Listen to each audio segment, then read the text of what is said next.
தமிழக வெற்றி கழகத்தில் வந்து கிட்டத்தட்ட ஒரு 15 வருஷமா இருக்கிறேன்.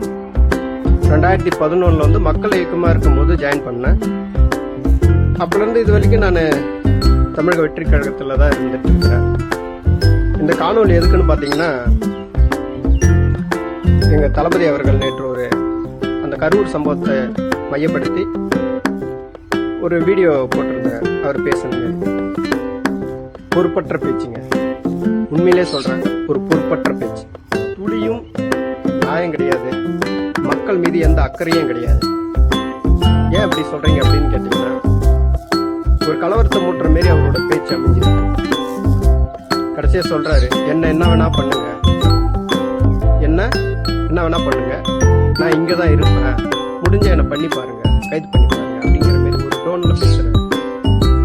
அப்ப இது வந்து என்ன தெரியுமா, ஒரு கலவரத்தை தோன்ற மாரி ஒரு திருமாவளவன் சார் சொல்லியிருக்காரு, ஒரு கலவரத்தை உண்டு பண்ண ரவுடி போதும், ஆனா கலவரத்தை கட்டுப்படுத்துறதுக்கு ஒரு தலைவன் தேவைன்னு சொல்றாரு. அந்த தலைமை பண்பு துளியும் அவர்கிட்ட இல்லை. எனக்கு அது மீது ரொம்ப வருத்தமாவே இருக்கு. இன்னொன்னு, அந்த சம்பவத்துக்கு இவருக்கு சம்பந்தமே இல்லாத மாதிரி பேசுறாரு.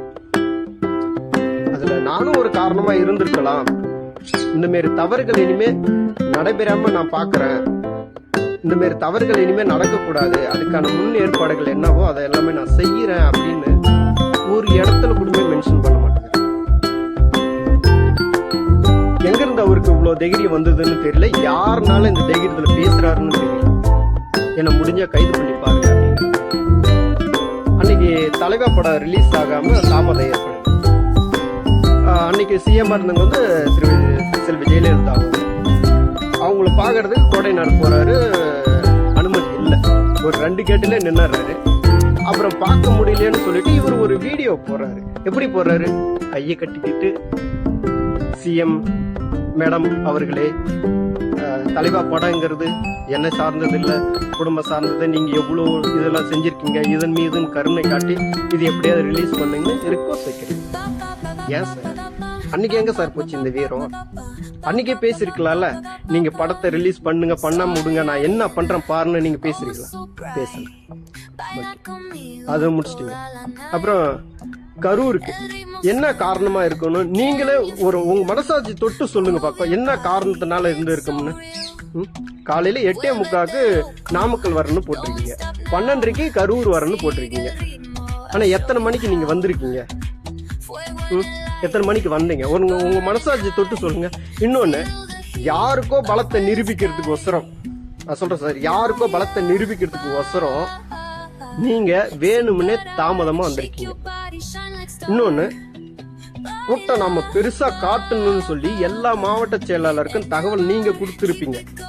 நாம வந்து பெரிய கட்சியா காட்டணும், அதிமுக போட்டிருக்க அதை விட கூட்டத்தை நம்ம காட்டணும்னு நீங்க இந்த மாதிரி கிரௌட கூட்டியிருப்பீங்க. இன்னொன்னு, அங்க வந்தோடனே அசம்பாவிதம் நடக்குதுன்னு முன்கூட்டி அறிஞ்சு காவல்துறை சொல்லியிருக்காங்க. சார் அங்க வேணாம் சார், வேற பாயிண்ட் வச்சுக்கலாம். நீங்க ஒத்துக்கவே இல்லை, வேற இடத்துல நின்று பேசிட்டு அப்படியே போயிருக்கலாம். மக்கள் மீது எங்க சார் உங்களுக்கு அக்கறை இருக்கு?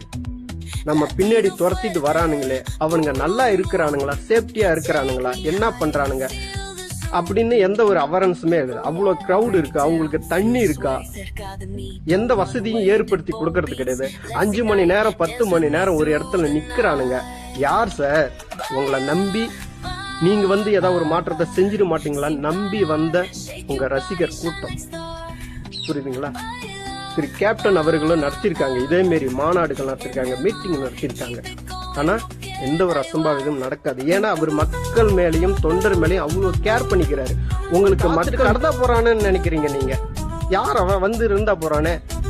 ஐயோ, நம்ம சொல்லியிருக்குமே, நம்ம 12 மணிக்கு சொல்லியிருக்குமே, அவன் நம்மளை பாக்குறதுக்கோசரம் ஒரு 10 மணிக்கே வந்திருப்பானே, அவன் வெயில்ல கஷ்டப்படுவானுங்களே, நம்ம அவனோட கஷ்டத்தை தீக்கிறது தானே நம்ம வர்றோம், அவனை ஏன் நம்ம கஷ்டத்துல விடணும்? சரி, நம்ம முன்கூட்டியே போய் பார்ப்போம், பார்த்துட்டு நீங்களாம் பத்திரமா வீட்டுக்கு போங்க, சேஃப்டியா இருந்துக்குங்கன்னு எங்குமே சொல்ல மாட்டேங்கிறீங்க, செய்ய மாட்டேங்கிறீங்களே சார். சும்மா சினிமா ஷூட்டிங்ல சொல்றாங்க சார், நீங்க சொன்ன டைமுக்கு வந்துருவீங்கன்னு சொல்லியிருக்காங்களே, எல்லாமே நாங்க கேள்விப்பட்டிருக்கோமே. அப்ப சினிமா ஷூட்டிங்க்கு கரெக்டா டைமிங்க்கு போற ஒரு நபர் மக்களை சந்திக்க மட்டும் ஏன் சார் உங்களுக்கு இவ்வளவு டிலே ஆகுது? சொல்லுங்க சார். இன்னொன்னு சார், நீங்க அன்னைக்கு அந்த பிரச்சாரத்துல பாட்டு ஒண்ணு பாடுறீங்க, பாட்டலுக்கு 10 ரூபா 10 ரூபா பாட்டலுக்கு 10 ரூபான்னு பாடுறீங்க. அவங்க வாங்கினாங்களோ வாங்கலையோ எனக்கு தெரியல. ஸோ வாங்கினதா கூட இருக்கட்டும், உங்களோட படத்துக்கான ஓப்பனிங் டிக்கெட் எவ்வளவு சார்? உங்க மனசாட்சி தொட்டு சொல்லுங்க. இன்னைக்கு 250 கோடி வாங்கறன்னு மாறு தட்டி சொல்லிக்கிற நீங்க இந்த முதல் ஷோ டிக்கெட் எவ்வளோன்னு சொல்லுங்க பார்ப்போம். இங்க கள்ளக்குறிச்சி மாவட்டத்துல மாவட்ட செயலாளர் பிரகாஷை போட்டு வச்சிருக்கீங்க. கிட்டத்தட்ட 7-8 வருஷமா நான் டிக்கெட் வாங்கி என் ஒன்றியம் சார்பா என் பசங்களுக்கு நான் கொடுத்துருக்கேன் சார். 1000 ரூபாய்க்கு விற்பான் சார், ஒரு டிக்கெட் 1000 ரூபாய்க்கு விற்பாங்க. இன்னைக்கு அவரை போட்டிருக்கீங்க, துளி கூட மரியாதை கிடையாது. ஏன்னா ஒரு டிக்கெட் கூட அந்த ஆள் இலவசமா தரவே மாட்டான். 1000 ரூபாய்க்கு குறைஞ்சது 1000 2000 வித்து காசு பாக்குற கூட்டம் சார். நீங்க எப்படி சார் ஊழியலை ஒழிப்பீங்க? நல்லா இல்ல சார், எவனுமே ஒழிக்கமானவன் கிடையாது. இன்னைக்கு கட்சியில போஸ்டிங் போட்டுட்டு இருக்கிறானுங்க. அத்தனை பேத்துக்கிட்டுமே ஒரு சின்ன போஸ்டிங்கன்னா 2 லட்சம் 3 லட்சம் 5 லட்சம்னு வசூல் பண்ணி வாரி குமிச்சிட்டு இருக்கிறானுங்க. பணம் தான் சார். ஓப்பனா சொல்றேன். வேற பரணி பாலாஜி அந்த ஆளு, அவர்கிட்ட போய் கேக்குறோம், இந்த மாதிரி உழைச்சவங்க இருக்கிறாங்க, அவங்களுக்கு எல்லாம் கொடுக்கணும். உழைப்பு யாருக்கே வேணும்? உழைக்கிறவங்களாம் வேணாம். பணம் இருக்கா? பணம் இருந்தா பதவி.